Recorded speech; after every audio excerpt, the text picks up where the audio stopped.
Vamos lá, questão de hardware, Fundação Carlos Chagas, ano de 2011.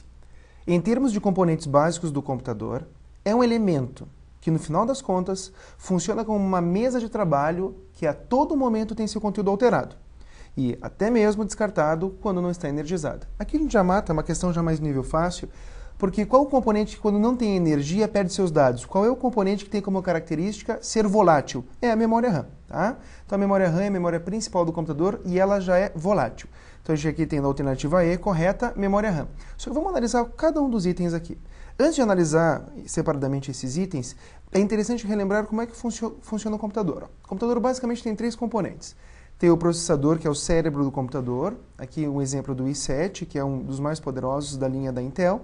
Nós temos a memória RAM, que é o objeto de resposta dessa questão, que ela é disposta em pentes de memória, que é a memória principal do computador e ela é volátil, perde os dados quando desligada. É de acesso aleatório, Random Access Memory.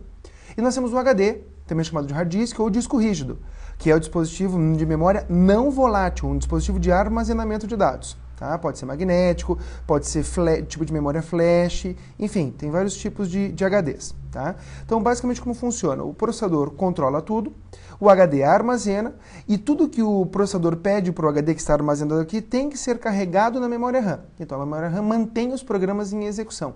Essa é a função primordial dela. Tá? Então, nós temos aqui a primeira alternativa, a letra A, a placa-mãe.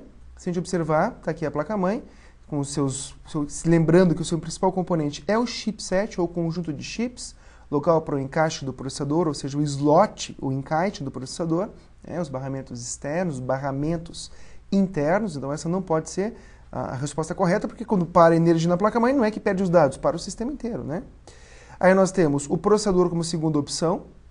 O processador, como nós já vimos, o i7, é o processador da linha Intel mais moderno, né? O mais, digamos assim, mais poderoso para uso doméstico. Lembrando que sinônimos do processador são microprocessador, CPU ou unidade central de processamento, UCP. Né? Da Intel nós temos aí os três principais linhas que eles têm, né? O i3, o i5 intermediário e o i7, digamos assim, o topo da carreira deles ali, do nível da relação de processadores para uso doméstico. Né?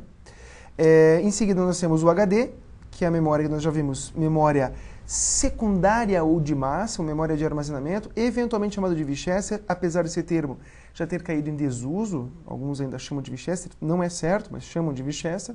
E tem vários tamanhos, né? 250 GB, 500 GB e assim por diante. Tá?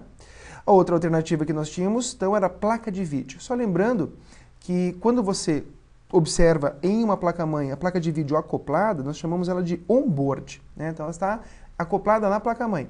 Só que ela pode ser também off ou outboard, ou seja, uma aceleradora de vídeo. A aceleradora de vídeo, ela tem, entre as suas funcionalidades, ela vem com a sua própria memória RAM, que é a VRAM, Video RAM, além de outros componentes para agilizar, melhorar o desempenho na parte de vídeos no seu computador. Né?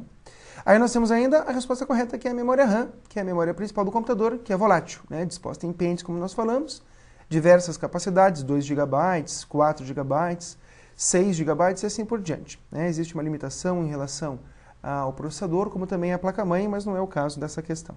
Então, volátil é o caso da questão, que é o caso dela perder os dados quando não é energizada. Né? Então, dessa questão, letra correta, letra